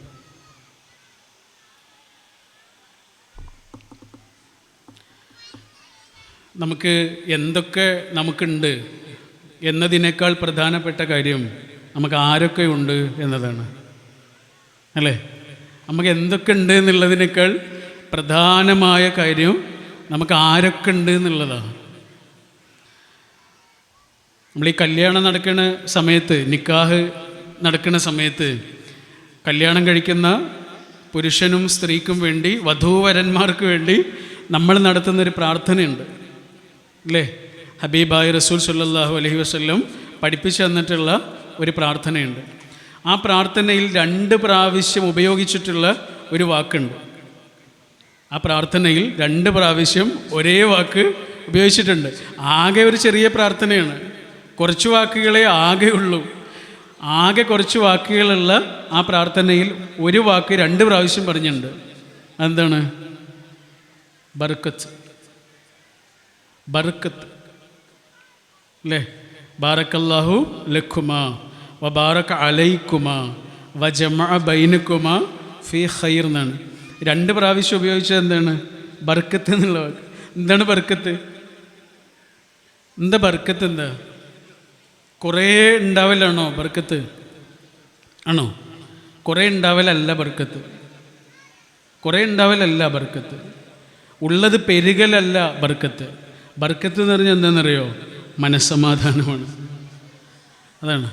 ഒരാൾക്ക് എന്തൊക്കെ ഉണ്ട് എന്നുള്ളതിനേക്കാൾ പ്രധാനം അതിൽ അയാൾക്ക് സമാധാനം ഉണ്ടോ എന്നുള്ളതാണ്. അതാണ് ബർക്കത്തിൻ്റെ അളവ്. നമുക്ക് നമ്മുടെ നാട്ടിൽ അറിയാവുന്ന ഏറ്റവും വലിയ സമ്പന്നരായ ഒരു ഫാമിലി, നാട്ടിൽ കിട്ടാവുന്ന ഏറ്റവും നല്ല ഒരു കാറിൽ അവർ രണ്ടാളും ഇങ്ങനെ യാത്ര ചെയ്യുന്നു എന്ന് വിചാരിച്ചോളൂ, ഭാര്യയും ഭർത്താവും. നമ്മൾ പുറത്തുനിന്ന് കാണുകയാണ് ആ ഭാര്യയും ഭർത്താവും ഇങ്ങനെ യാത്ര ചെയ്യുന്നത്, നമ്മൾ പുറത്തുനിന്ന് കാണുകയാണ്. പക്ഷെ അതിനകത്തെന്താ സംഭവിക്കുന്നതെന്നറിയോ? അവർ രണ്ടാളും ഒന്ന് മനസ്സ് തുറന്ന് സംസാരിക്കുന്നില്ല, ഒന്ന് ചിരിക്കുന്നില്ല, ഒന്ന് വർത്തമാനം പറയണില്ല, ഒരു തമാശ പറയുന്നില്ല. ഒരു ഫോണിൽ ആരോടൊക്കെയോ സംസാരിക്കുകയും ചിരിക്കുകയും തമാശ പറയുകയൊക്കെ ചെയ്യുന്നുണ്ട്. പക്ഷെ അവർ തമ്മിൽ യാതൊരു തരത്തിലുള്ളൊരു ഇമോഷണലി കണക്റ്റഡ് അല്ല, ബോണ്ടിങ് ഇല്ല. പക്ഷെ നമ്മൾ ആ വലിയ കാറിൽ അവർ യാത്ര ചെയ്യുന്നത് പുറത്തുനിന്ന് കാണുകയാണ് എന്ന് വിചാരിച്ചോളൂ. ആ വലിയ കാറിൻ്റെ കുറേ പിറകിൽ ഒരു ചെറിയ ഓട്ടോറിക്ഷ വരുന്നുണ്ട്. ആ ഓട്ടോറിക്ഷയിൽ പോകുന്നവരെ നമുക്കറിയാം, പാവപ്പെട്ടവരാ. ആ ഓട്ടോറിക്ഷ ഓട്ടുന്നത് ഭർത്താവ്, ഭാര്യയും മക്കളൊക്കെ പിറകിലെ സീറ്റിലിരിക്കുന്നുണ്ട്. അവർ തമാശ പറഞ്ഞ് രസങ്ങൾ പറഞ്ഞ് ചിരിച്ച് ഭയങ്കര രസമായിട്ട് ആ ചെറിയ ഓട്ടോറിക്ഷ ഇങ്ങനെ പതുക്കെ പോകുന്നുണ്ട്. കാറിൻ്റെ അത്ര വേഗതയൊന്നും അതിനില്ല. പുറത്ത് നിൽക്കുന്ന നമ്മൾ, ആ 2 വണ്ടികളും ഇങ്ങനെ കാണുന്ന നമ്മൾ, ഏത് വണ്ടിയിലേക്ക് ചൂണ്ടിയിട്ടാണ് അവർക്കിപ്പോൾ നല്ല ബർക്കത്താണ് എന്ന് പറയാം? അകത്തെ കാഴ്ചകളൊന്നും നമുക്കറിയില്ല. പുറത്തുനിന്ന് നമ്മൾ അവർക്കിപ്പോൾ നല്ല ബർക്കത്താണ് എന്ന് മിക്കവാറും ഓട്ടോറിക്ഷയെ ചൂണ്ടിയിട്ട് പറയാനുള്ള സാധ്യത കുറവാണ് അല്ലേ? പക്ഷേ യഥാർത്ഥത്തിൽ ബർക്കത്ത് ഉള്ളത് എവിടെയാണ്? ആ ഓട്ടോറിക്ഷയിലാണ്. എന്താണ് ബർക്കത്ത്? മനസ്സമാധാനം. 100 രൂപ മാത്രം ദിവസം വരുമാനമുള്ള മനുഷ്യന്മാരും സമാധാനമായിട്ട് ജീവിക്കുന്നുണ്ട്. പൈസയിലൊന്നുമല്ല കാര്യം. മനുഷ്യർ തമ്മിൽ ഇങ്ങനെ ഒന്നിച്ച് ജീവിക്കണം എന്നുണ്ടെങ്കിൽ അവിടെ ചില മൂല്യങ്ങൾ ഉണ്ടാവണം. ആ മൂല്യങ്ങളെ ഒരാൾക്ക് എത്ര കാത്തു സൂക്ഷിക്കാൻ കഴിയുന്നുണ്ടോ അത്രയും അയാൾക്ക് പടച്ചോൻ്റെ അടുത്തു നിന്നുണ്ടാവുന്ന ഒരനുഗ്രഹമുണ്ട്. അതാണ് ശരിക്കും പറഞ്ഞാൽ ബർക്കത്ത്. അപ്പം നമുക്ക് എന്തൊക്കെ ഉണ്ട് എന്നുള്ളതിനേക്കാൾ പ്രധാനമായൊരു കാര്യം നമുക്ക് ആരൊക്കെ ഉണ്ട് എന്നുള്ളതാണ്. വാപ്പ ഉണ്ടാവുക, ഉമ്മ ഉണ്ടാവുക, കുട്ടികളുണ്ടാവുക, ഇണ ഉണ്ടാവുക എന്നൊക്കെ പറഞ്ഞാൽ നമ്മുടെ ജീവിതത്തിൽ നമുക്ക് ചെന്ന് കയറാനുള്ള സമാധാനത്തിൻ്റെ സ്രോതസ്സുകൾ ഉണ്ടാവുക. അതാണ് അതിൻ്റെ അർത്ഥം. എൻ്റെ ജീവിതത്തിൽ എനിക്ക് ഏറ്റവും സങ്കടമുണ്ടായ ഒരു നിമിഷമുണ്ട്. എൻ്റെ ഉമ്മ മരിക്കുന്നത് 2013 വാപ്പ മരിക്കുന്നത് 2015. ചെറിയ സമയത്തിലാണ്.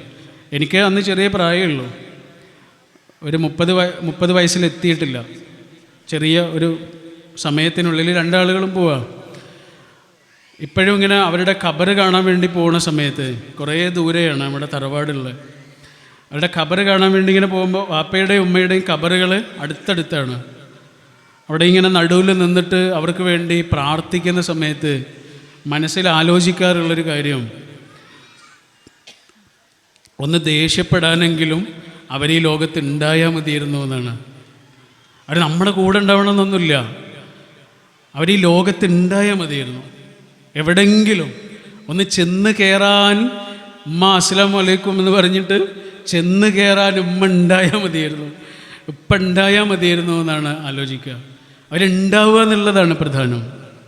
ശ്വാസത്തോടെ അവർ ഈ ഭൂമിയിൽ ഉണ്ടാവുക എന്നുള്ളതാണ് പ്രധാനം. ഉമ്മ ഉണ്ടാവുക, വാപ്പ ഉണ്ടാവുക എന്നൊക്കെ പറഞ്ഞാൽ എന്താണ്?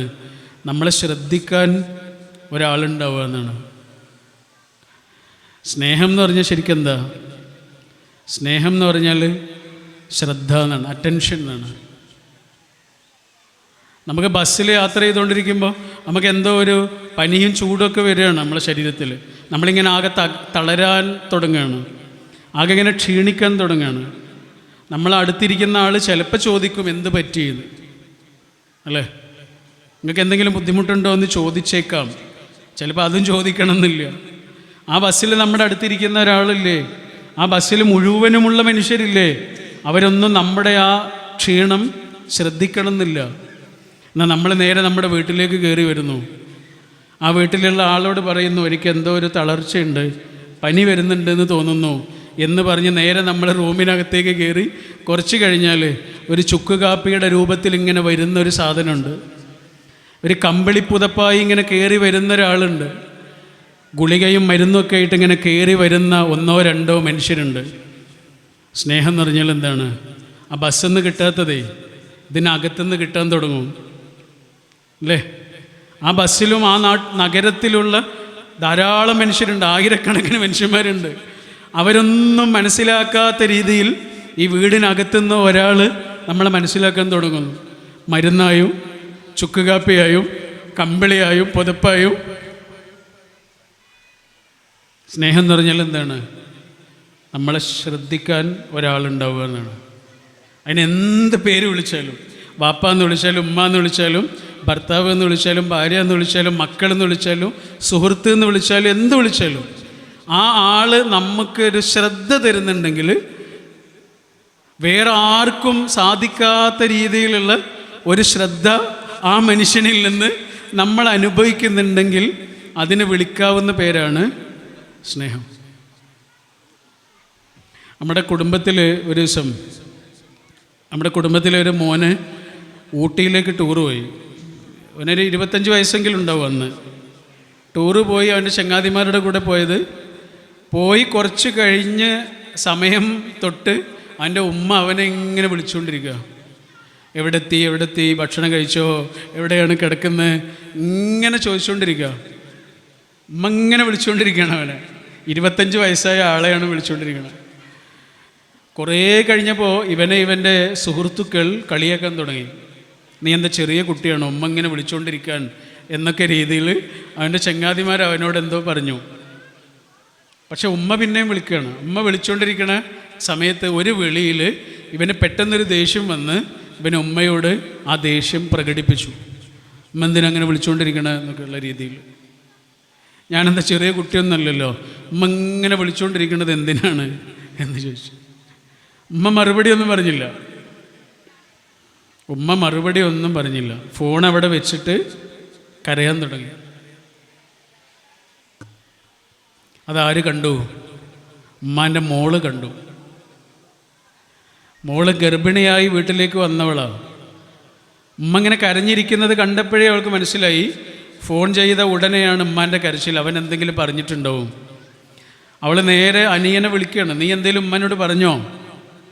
ഇല്ല താത്ത, ഞാനൊന്നും പറഞ്ഞില്ലല്ലോ. സത്യം പറഞ്ഞോ? നിന്നെ ഫോൺ ചെയ്ത കഴിഞ്ഞ ഉടനെയുള്ള ഉമ്മ കരഞ്ഞുകൊണ്ടിരിക്കണ. നീ എന്തോ പറഞ്ഞിട്ടുണ്ടല്ലേ? ആ ഇത്താത്ത, ഞാൻ ഉമ്മയോട് ദേഷ്യപ്പെട്ടു പോയി. ഉമ്മ എന്നെങ്ങനെ വിളിച്ചുകൊണ്ടിരിക്കുകയാണ്. ഞാനത് ചെറിയ കുട്ടിയൊന്നുമല്ലല്ലോ, എനിക്ക് പെട്ടെന്ന് ദേഷ്യം വന്നപ്പോൾ ഞാൻ ഉമ്മയോട് അങ്ങനെ ദേഷ്യപ്പെട്ടു. അപ്പോൾ ഇവള് ചോദിച്ചു, ഉമ്മ നിനക്കിങ്ങനെ വിളിച്ചുകൊണ്ടിരിക്കണതാണോ നിൻ്റെ പ്രശ്നം? അതാണോ? അതെന്തുകൊണ്ടാണ് അറിയോ എനിക്ക്? അതെന്തുകൊണ്ടാണെന്നറിയോ? അത് ഉമ്മ ആയതുകൊണ്ടാണെടാ. ഉമ്മാക്ക് ശ്രദ്ധിക്കാതിരിക്കാൻ കഴിയില്ല. ഞാനേ കഴിഞ്ഞ 8 മാസമായിട്ട് ഒന്ന് കമിഴ്ന്ന് കിടന്നിട്ടില്ല. നിനക്കറിയോ? ഒന്ന് കമിഴ്ന്ന് കിടക്കാൻ എത്ര ആഗ്രഹമുണ്ടെന്നറിയോ നിനക്ക്? ഞാൻ ഉറക്കത്തിൽ അറിയാതെ പോലും കമിഴ്ന്ന് കിടക്കൂല. അതെന്തുകൊണ്ടാണെന്നറിയോ? ഞാനൊന്ന് കമിഴ്ന്ന് കിടന്നാൽ ഇതിനകത്ത് പൊടിഞ്ഞുകൊണ്ടിരിക്കുന്ന ഒരു ജീവനുണ്ട്. ആ ജീവൻ എന്തെങ്കിലും പറ്റുമോ എന്നുള്ള പേടിയുണ്ടാവും. അതെന്തുകൊണ്ടറിയോ നിനക്ക്? ഞാനൊരു ഉമ്മയായതുകൊണ്ടാണ്. ഉമ്മ നിന്നെ ശ്രദ്ധിക്കുന്നതാണോ നിൻ്റെ പ്രശ്നം? ഉമ്മക്ക് നിന്നെ ശ്രദ്ധിക്കാതിരിക്കാൻ കഴിയില്ല. നിനക്ക് 25 വയസ്സൊക്കെ ആയിട്ടുണ്ടാവും, പക്ഷെ ഉമ്മാൻ്റെ ഉള്ളിൽ ഇപ്പോഴും നീ അന്ന് കടന്നതുപോലെ തന്നെയാണടാ. ആ ചെറിയ കുഞ്ഞായിട്ടാണ് നിന്നെ നോക്കുക. എത്രയും പെട്ടെന്ന് ഉമ്മനെ വിളിച്ചിട്ട് സോറി പറഞ്ഞോ എന്നാണ് അവൾ പറയണത്. ഉമ്മ എന്ന് പറഞ്ഞാൽ എന്താ? ശ്രദ്ധ എന്നാണ്. അതുകൊണ്ട് ഉമ്മ അസ്സലാമു അലൈക്കും എന്ന് ഇങ്ങനെ ഉറക്കെ പറഞ്ഞ് കയറി ചെല്ലാൻ നിങ്ങൾക്ക് ഇപ്പോഴും ഒരു സ്ഥലമുണ്ടോ? അങ്ങനെ ഒരാളുണ്ടോ? വാപ്പ കോളിംഗ് എന്നിങ്ങനെ നിങ്ങളുടെ ഫോണിൽ ഇപ്പോഴും കാണുന്നുണ്ടോ? ഉപ്പ വിളിക്കുന്നു, അച്ഛൻ വിളിക്കുന്നു, അമ്മ വിളിക്കുന്നു എന്നൊക്കെ ഇപ്പോഴും നമ്മുടെ ഫോണിൽ കാണുന്നുണ്ടോ? എങ്കിൽ ജീവിച്ചിരിക്കുന്ന നിങ്ങളില്ലേ ഏറ്റവും ഭാഗ്യവാന്മാരായ നിങ്ങളാണ്.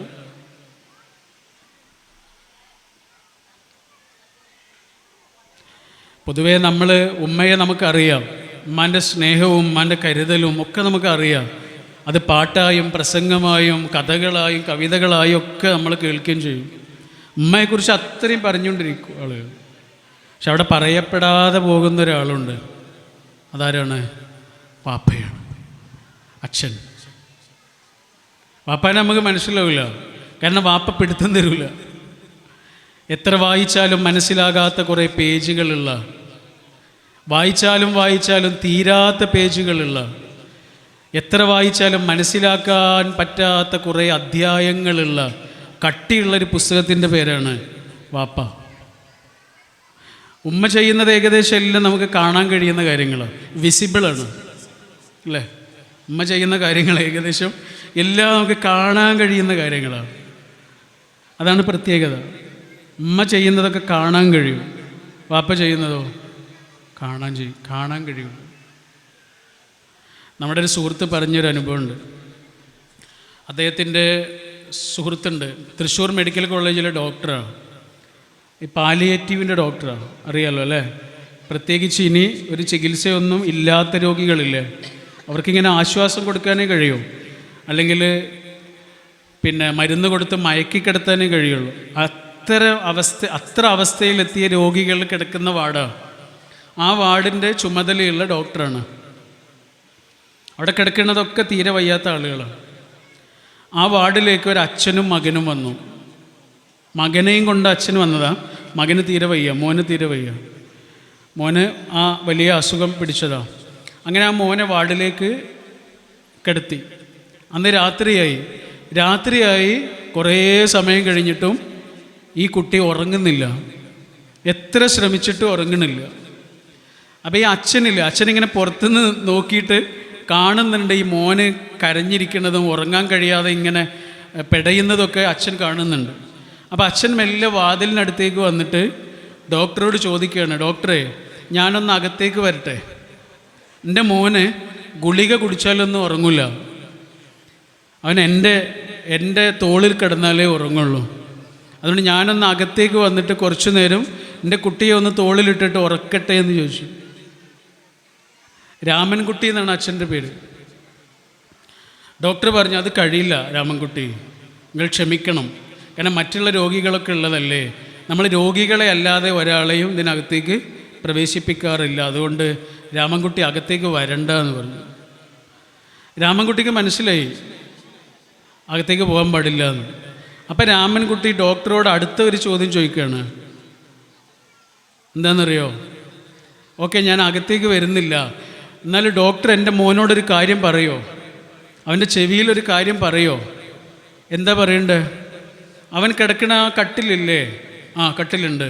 ആ കട്ടിലിൻ്റെ അടുത്തൊരു ചുമരില്ലേ? ആ ചുമരുണ്ട്. ആ ചുമരിൻ്റെ പുറത്ത് അച്ഛനുണ്ട് എന്നൊന്ന് പറയോ? എന്നാൽ എൻ്റെ കുട്ടി ഉറങ്ങും. ഡോക്ടർ പറഞ്ഞു, അത് ഞാൻ ചെയ്തോളാം, രാമൻകുട്ടി പൊയ്ക്കോളൂ എന്ന് പറഞ്ഞു. ഡോക്ടർ ചെന്നത് പറഞ്ഞു കുട്ടിയോട്. ഡോക്ടർ പറയണേ, രാവിലെ 5:30 മണിക്ക് ഡോക്ടർ അദ്ദേഹത്തിൻ്റെ ജോലി കഴിഞ്ഞിട്ട് വീട്ടിലേക്ക് പോവാ. വീട്ടിലേക്ക് ഇങ്ങനെ പോകുന്ന സമയത്ത് ആ റൂമിൽ നിന്ന് വാർഡിൽ നിന്ന് പുറത്തിറങ്ങിയിട്ട് ആ വരാന്തയിലൂടെ ഇങ്ങനെ നടക്കുന്ന സമയത്ത് ആ മോൻ കിടക്കുന്ന ഭാഗത്തെ ചുമരിൻ്റെ ഭാഗത്തേക്ക് ഇങ്ങനെ നോക്കി. ഡോക്ടർ പറയാ, അവിടെ ഇങ്ങനെ ആ ചുമരിലിങ്ങനെ കൈകളിങ്ങനെ ചേർത്ത് പിടിച്ച് പറ്റിപ്പിടിച്ച് ഇങ്ങനെ ചാരി നിൽക്കുന്നുണ്ട് രാമൻകുട്ടി എന്ന ആ പാവമച്ഛൻ. ഒരു രാത്രി മുഴുവൻ ആ ചുമരിനെ ഇങ്ങനെ കെട്ടിപ്പിടിച്ച് മോനെ താലോലിക്കുന്നത് പോലെ നേരം വെളുക്കുവോളം ഒരച്ഛൻ. ഇതാ കുട്ടി കാണുന്നുണ്ടോ? ഉണ്ടോ? ഇതാ കുട്ടി കാണുന്നില്ലല്ലോ. ഒരാളും കാണുന്നില്ല. ആരെ? അച്ഛനെ. നമുക്കൊരിക്കലും മനസ്സിലാവില്ല നമ്മുടെ വാപ്പയെ. നമുക്ക് പിടുത്തം തരില്ല. സങ്കടങ്ങളെല്ലാം ഉരുകി ഒലിച്ച് സ്വയം ഇങ്ങനെ ഉരുകുന്ന കുറേ മനുഷ്യരുടെ പേരാണ് വാപ്പന്മാർ. വാപ്പ ഉണ്ടാവുക, അമ്മ ഉണ്ടാവുക എന്നൊക്കെ പറഞ്ഞാൽ എന്താണ്? നമ്മളെ ശ്രദ്ധിക്കാൻ കുറച്ച് ആളുകൾ ഉണ്ടാവുക എന്നാണ്. നമ്മൾ ഈ സാധാരണ മലയാളത്തിൽ കുറേ പാട്ടുകൾ, ഈ അമ്മ പാടുന്ന താരാട്ട് പാട്ടുകൾ ഒരുപാടില്ലേ? ഉണ്ണി വാവാവൊക്കെ ഇല്ലേ? എന്താണ്? എന്നുണ്ണി കണ്ണനുറങ്ങാൻ മൂലോകം മുഴുവൻ ഉറങ്ങുക. അമ്മ പറയുക, എൻ്റെ കുട്ടി ഉറങ്ങാൻ വേണ്ടിയിട്ട് എല്ലാ ലോകങ്ങളും ഉറങ്ങൂ. 3 ലോകങ്ങളാണ്, അതൊരു മിത്തോളജിയാണ്. ആ 3 ലോകങ്ങളും ഉറങ്ങൂ. ആർക്ക് വേണ്ടിയിട്ട്? എൻ്റെ കുട്ടി ഉറങ്ങാൻ വേണ്ടിയിട്ട്. അമ്മയുടെ സ്വാർത്ഥതയാണ്. എന്നാൽ അച്ഛൻ പാടുന്നൊരു താരാട്ട് പാട്ടുണ്ട്. നിങ്ങൾ കേട്ടിട്ടുണ്ടോ അച്ഛൻ്റെ താരാട്ട് പാട്ട്? അതൊരു പഴയ ലളിതഗാനമാണ്. ONV എഴുതിയ ലളിതഗാനമാണ്. അച്ഛനെ കുട്ടിയെ ഉറക്കുകയാണ്. നിങ്ങളുടെ അച്ഛൻ പറയുന്നത് എന്താണെന്നറിയോ? ആ പാട്ടിലെ 3 വരികളാണ് ആദ്യത്തെ. ആ 3 വരികൾ ഇങ്ങനെയാണ്: ഒന്നിന് ശ്രുതി താഴ്ത്തി പാടുക പൂങ്കുയിലേ, എന്നോമൽ ഉറക്കമായി ഉണർത്തരുതേ. കുയിലിനോട് പറയാ, ഇനി നിൻ്റെ പാട്ടിൻ്റെ സൗണ്ട് കുറക്ക്, എൻ്റെ കുട്ടി ഉറങ്ങുകയാണ്. ഒന്നിന് തിരി താഴ്ത്തു ശാരദ നിലാവേ, ഈ കണ്ണിലെ കിനാവുകൾ കെടുത്തരുതേ. നിലാവിനോട് പറയാണ്, നിലാവിൻ്റെ വെളിച്ചം കുറച്ച് കുറക്ക്, എൻ്റെ കുട്ടിക്ക് സ്വപ്നം കാണണം. 3-ാമത്തെ വരി എന്താണെന്നറിയോ? 3-ാമത്തെ വരിയിൽ പറയാ, ഒച്ചത്തിൽ മിടിക്കൊല്ലേ നീ എൻ്റെ ഹൃദന്തമേ, സ്വച്ഛശാന്തം എന്നോമൽ മയങ്ങിടുമ്പോൾ. അയാൾ ഹൃദയത്തോട് പറയാണ്, ഹൃദയമേ ഇങ്ങനെ മിടിക്കല്ലേ, ഇത്ര ഒച്ചത്തിൽ മിടിക്കല്ലേ, കാരണം എൻ്റെ കുട്ടിക്ക് ഉറങ്ങണം. അപ്പോൾ കുട്ടി ഉറങ്ങുന്നത് എവിടെയായിരിക്കും? എവിടെയായിരിക്കും? അയാളുടെ നെഞ്ചത്താണ് ഉറങ്ങണത്. കുട്ടി ഉറങ്ങണത് അച്ഛൻ്റെ നെഞ്ചിലാണ്. ഞാനൊരു വാക്കുകൾ അവസാനിപ്പിക്കാം. ഇത് പ്രസംഗിക്കേണ്ട ഒരു ദിവസമല്ല എന്ന് എനിക്ക് നല്ലോണം അറിയാം. നിങ്ങൾ ഒരുപാട് കാലത്തിന് ശേഷം കണ്ടുമുട്ടുന്ന കുറേ ആളുകളുണ്ടാവും. കുട്ടിക്കാലം മുതൽ പരിചയമുള്ള ആളുകളുണ്ടാവും. കുറേ കാലമായിട്ട് കാണാൻ നിങ്ങൾ ആഗ്രഹിക്കുന്ന ആളുകളുണ്ടാവും. നിങ്ങൾ തമ്മിലിരുന്ന് വർത്തമാനം പറയേണ്ട ദിവസമാണ്. വേറൊരാൾ വന്നിട്ട് വർത്തമാനം പറഞ്ഞുകൊണ്ടിരിക്കുന്നത്. അതുകൊണ്ട് ഇതൊരു കുടുംബസംഗമത്തിൽ ശരിയല്ലാത്ത ഒരു സംഭവം. കുറച്ച് നേരം കൊണ്ട് വർത്തമാനം പറഞ്ഞ് നിർത്തണം എന്നാണ് എനിക്ക് തോന്നുന്നത്. അത് മതി. ഓക്കെ. ഏതൊരു ബന്ധവും, ഞാൻ എൻ്റെ വാക്കുകൾ ചുരുക്കുകയാണ് കേട്ടോ, ഏതൊരു ബന്ധവും നിലനിൽക്കുന്നതിൻ്റെ പശ എന്താണെന്നറിയോ? ഏതൊരു ബന്ധവും നിലനിർത്തുന്ന പശ എന്താണെന്നറിയോ? നമ്മൾ സ്നേഹം എന്നൊക്കെ പറയും. സ്നേഹത്തിനൊക്കെ 2-ാം സ്ഥാനമോ 3-ാം സ്ഥാനമേ ഉള്ളൂ. ഏതൊരു ബന്ധവും നിലനിർത്തുന്ന പശ എന്ന് പറയുന്നത് ശരിക്കും കാരുണ്യമാണ്. കാരുണ്യം എന്ന് പറഞ്ഞാൽ എന്താ? നമ്മുടെ കൂടെ ജീവിക്കുന്ന മനുഷ്യന് ഓരോ സമയത്ത് ഓരോ തരത്തിലുള്ള മനസ്സിൻ്റെ മാറ്റങ്ങളുണ്ടാവും. അതെല്ലാ മനുഷ്യനും ഉണ്ടാവും. ഒരാളും എല്ലാ സമയത്തും ഒരുപോലെ ആവില്ല. ആകുമോ? മനുഷ്യനെ മണ്ണിൽ നിന്നാണ് സൃഷ്ടിച്ചത്, അല്ലേ? ആണല്ലോ. എല്ലാ മണ്ണും ഒരുപോലെയാണോ? ഒരേ മണ്ണ് തന്നെ എല്ലാ സമയത്തും ഒരുപോലെയാണോ? മാറിക്കൊണ്ടിരിക്കണില്ലേ? ഈ ഭൂമിയുടെ ഉള്ളിൽ, മണ്ണിൻ്റെ ഉള്ളിൽ എന്തൊക്കെ മാറ്റങ്ങളാണ് സംഭവിച്ചുകൊണ്ടിരിക്കണേ. വേലിയേറ്റവും വേലിയിറക്കവും ഒക്കെ സംഭവിക്കുന്നുണ്ട്. ഇതൊക്കെ ആരിലുണ്ടാവും? മണ്ണ് കൊണ്ട് സൃഷ്ടിച്ച മനുഷ്യനിലുണ്ടാവും. ഈ മനുഷ്യൻ്റെ മാറ്റങ്ങളില്ലേ, അതിനെ ഉൾക്കൊള്ളാനുള്ള ഒരാളുടെ മനസ്സിൻ്റെ പേരാണ് കാരുണ്യം എന്ന് പറയുന്നത്. കാരുണ്യത്തിന് എന്താ അറബിയിൽ പറയുക? എന്താ പറയുക?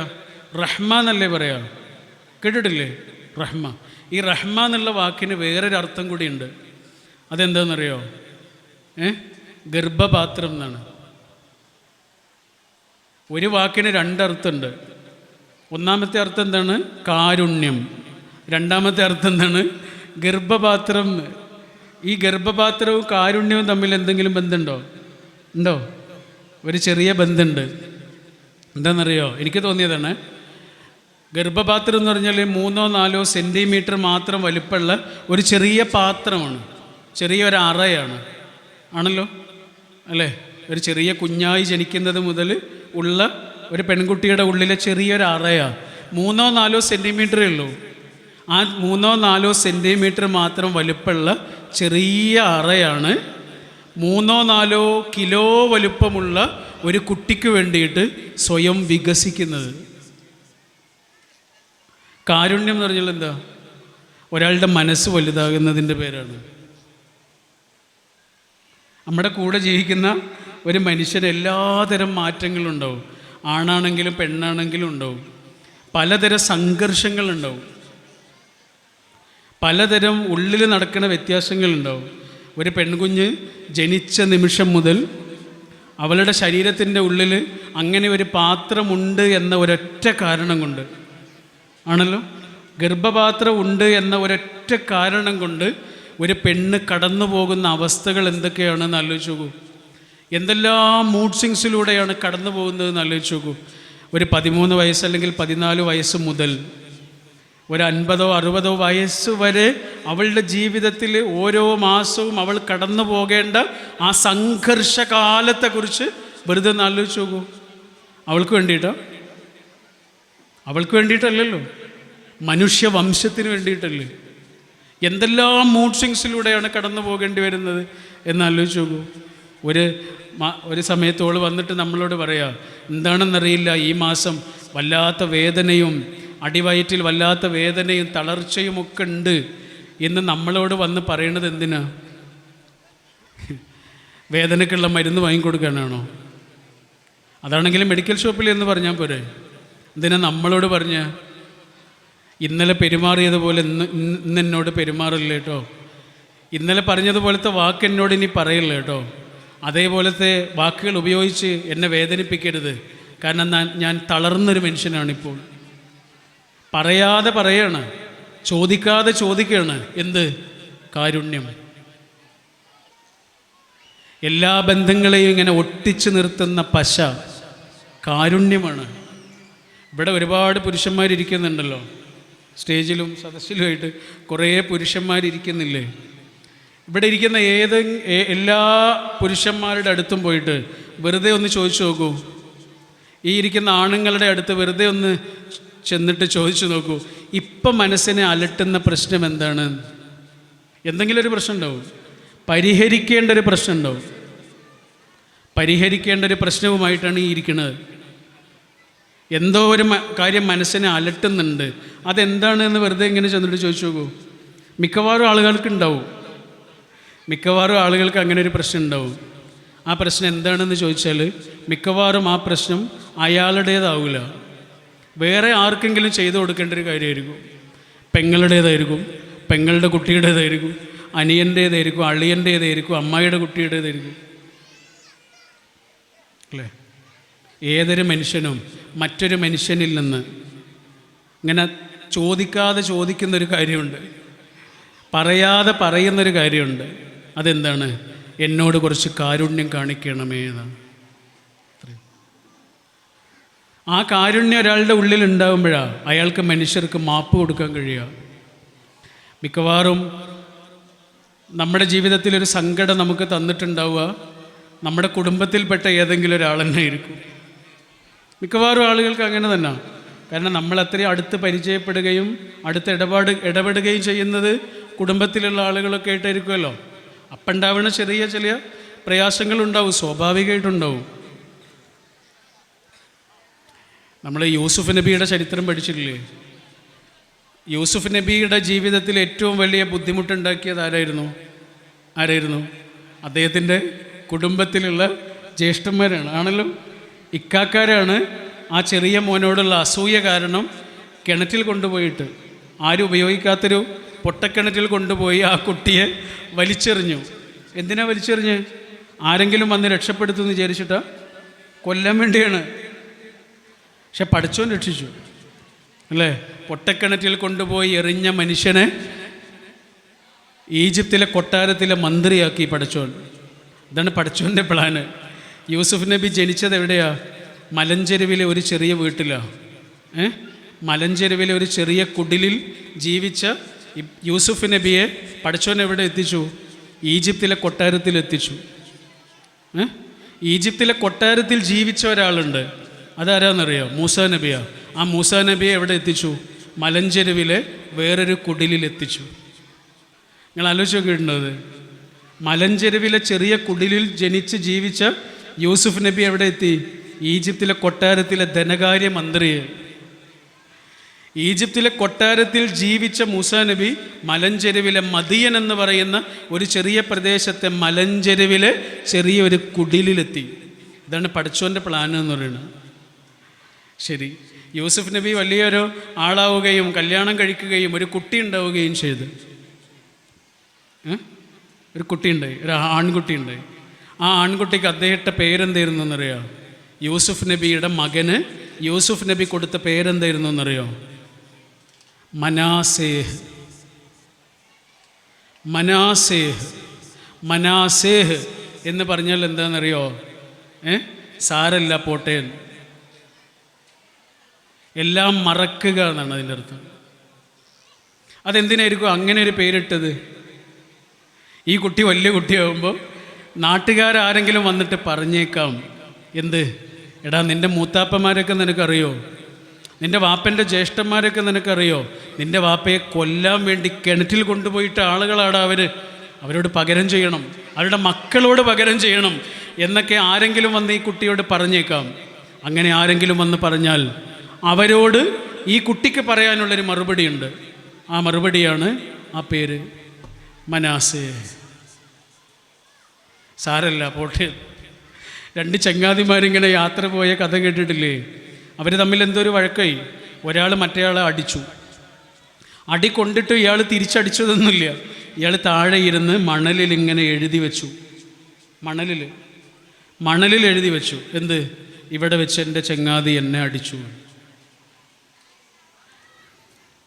പിന്നെയും അവർ യാത്ര പോവുക. പിറ്റേ ദിവസം ആ അടി കൊണ്ട ആളില്ലേ, അയാളൊരു ഒഴുക്കിൽപ്പെട്ടു, പുഴയിലോ മറ്റോ ഒഴുക്കിൽപ്പെട്ടു. അയാൾ ഒഴുക്കിൽപ്പെട്ടപ്പോൾ ആ പുഴയിലേക്ക് ചാടി മറ്റേയാൾ രക്ഷിച്ചു. ഇന്നലെ അടിച്ച ആളില്ലേ, ഇന്ന് ജീവൻ രക്ഷിച്ചു. ഇയാൾ നേരെ കരയിലേക്ക് വന്ന് അയാളുടെ തോൽസഞ്ചിയിലുണ്ടായിരുന്ന കത്തിയെടുത്ത് പാറയിലിങ്ങനെ കഷ്ടപ്പെട്ട് എഴുതുകയാണ്, എന്ത്, ഇവിടെ വെച്ച് എൻ്റെ ചങ്ങാതി എൻ്റെ ജീവൻ രക്ഷിച്ചു. അപ്പം അവൻ ചോദിച്ചു, അതെന്താ അങ്ങനെ? ഇന്നലെ ഞാൻ അടിച്ച സമയത്ത് മണലിലാണല്ലോ എഴുതിയത്, ഇന്ന് ഞാൻ നിന്നെ രക്ഷപ്പെടുത്തിയപ്പോൾ നീ പാറയിലാണല്ലോ എഴുതി വെച്ചത്. അപ്പോൾ ചങ്ങാതി പറഞ്ഞു കൊടുത്തു, അതങ്ങനെയാണടാ, നമ്മൾ തമ്മിൽ കലഹിച്ചിട്ടുണ്ട്, നമ്മൾ തമ്മിൽ വഴക്ക് കൂടിയിട്ടുണ്ട്, ചിലപ്പോൾ നമ്മൾ അടിയൊക്കെ കൂടിയിട്ടുണ്ടാവും. അത് നമ്മളോട് മറഞ്ഞു പോകണം. ഇനി ഒരാളും അതിനെക്കുറിച്ച് അറിയരുത്. നമ്മുടെ മക്കൾ അതിനെക്കുറിച്ച് പറഞ്ഞ് പിന്നെയും വഴക്ക് കൂടരുത്. അത് മണലിൽ എഴുതിയിട്ടാൽ മതി. ഒരു കാറ്റ് വന്ന് അതിനെ മറച്ചു കളയും. പക്ഷേ നമ്മൾ സ്നേഹിച്ച നിമിഷങ്ങളില്ലേ, നമ്മൾ സഹായിച്ച നിമിഷങ്ങളില്ലേ, നമ്മൾ പരസ്പരം കാരുണ്യം കാണിച്ച നിമിഷങ്ങളില്ലേ, അത് മണലിൽ എഴുതി വെക്കേണ്ടതല്ല, അത് പാറയിൽ കൊത്തിവെക്കണം. വരാനിരിക്കുന്ന മനുഷ്യരും അതിനെക്കുറിച്ച് പറയണം, അറിയണം.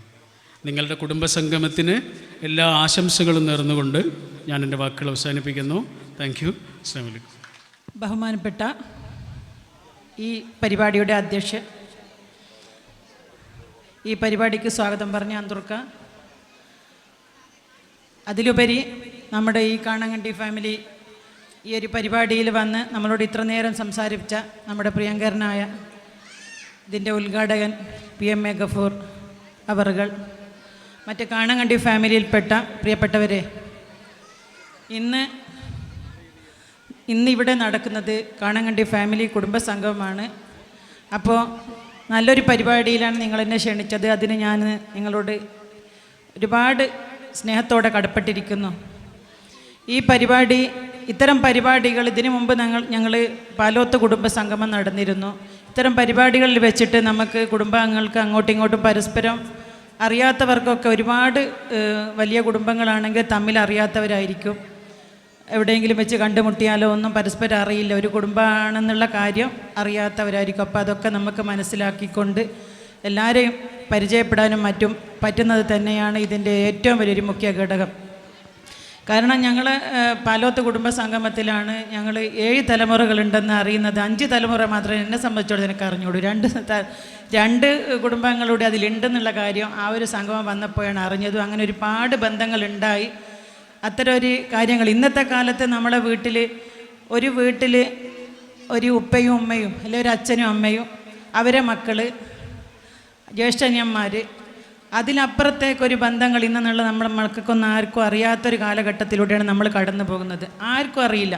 ഒരു വീട്ടിലുള്ള മക്കൾ ജ്യേഷ്ഠത്തിനത് ജ്യേഷ്ഠാജനന്മാരെന്നതിലപ്പുറത്തേക്ക് ഉപ്പാൻ്റെ ജ്യേഷ്ഠൻ എൻ്റെ മക്കൾ, അതിൻ്റെ മക്കളെ തന്നെ അറിഞ്ഞൂടെ. അങ്ങനത്തെ ഒരു സ്ഥിതിയിലേക്കുള്ള കാലഘട്ടത്തിൽ ഇത്തരം കുടുംബ സംഗമങ്ങൾ ഒരുപാട് ഇതിനൊരു എന്താ പറയുക വലിയൊരു തലത്തിലേക്ക്, ഒരുപാട് നല്ല കാര്യത്തിലേക്ക് ഇത് നീങ്ങുന്നു എന്നതിലാണ് സത്യം. അതുകൊണ്ട് ഇന്നിവിടെ നിങ്ങൾ ഈ വൈകിയ വേളയിൽ ഒരുപാട് സംസാരിക്കുന്നില്ല. എന്തായാലും ഇത്തരം കുടുംബ സംഘങ്ങൾ നമ്മളുടെ ഇടയിൽ ഇനിയും ഉണ്ടാവട്ടെ. ഒരുപാട് പുണ്യമുള്ള കാര്യമാണ്. അതുകൊണ്ട് ഈ പരിപാടിക്ക് എല്ലാവിധ ആശംസകളും അർപ്പിച്ചുകൊണ്ട് ഞാൻ എൻ്റെ വാക്കുകൾ നിർത്തട്ടെ. വേദിയിൽ നമ്മുടെ കുടുംബ കൂട്ടായ്മയിലെ മുതിർന്ന അംഗങ്ങളെ ആദരിക്കലാണ്. ആദ്യമായി ആദരവ് ഏറ്റുവാങ്ങുന്നത് കാണങ്കണ്ടി കുടുംബ കൂട്ടായ്മയിലെ മുതിർന്ന ഡോക്ടർ, ആദരവ് ഏറ്റുവാങ്ങുന്ന ഡോക്ടർ അബ്ദുല്ല സാഹിബ് അവർകളുടെ വീട്ടുമുറ്റത്താണ് നമ്മുടെ ഈ പരിപാടി ഇപ്പോൾ നടന്നുകൊണ്ടിരിക്കുന്നത്. അദ്ദേഹത്തിന് സർവേശ്വരൻ ആരോഗ്യ സൗഖ്യം നൽകട്ടെ എന്ന് ജഗദീശ്വരനോട് പ്രാർത്ഥിക്കുന്നു. രണ്ടാമതായി ആദരവ് ഏറ്റുവാങ്ങുന്നത് കാണങ്കണ്ടി കുടുംബ കൂട്ടായ്മയിലെ മറ്റൊരു മുതിർന്ന അംഗം, എളങ്ങോളം വീട്ടിൽ മൊയ്തൂക്ക, ഇപ്പോൾ എറണാകുളം ജില്ലയിലെ കൊച്ചി മട്ടാഞ്ചേരിയിൽ താമസിക്കുന്ന മൊയ്തൂക്കയെ ആദരിക്കുന്നതിന് വേണ്ടി PMA ഗഫൂർ സാറിനെ ഞങ്ങൾ ഒരിക്കൽ കൂടി ക്ഷണിക്കുന്നു.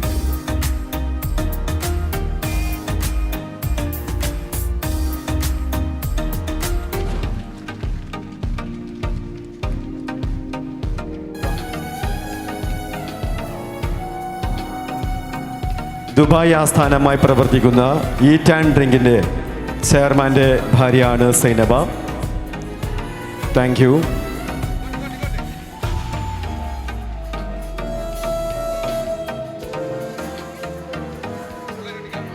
Thank you sir.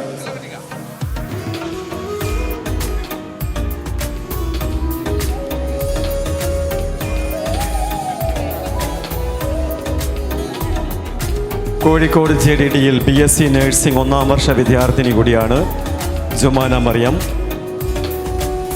Thank you sir.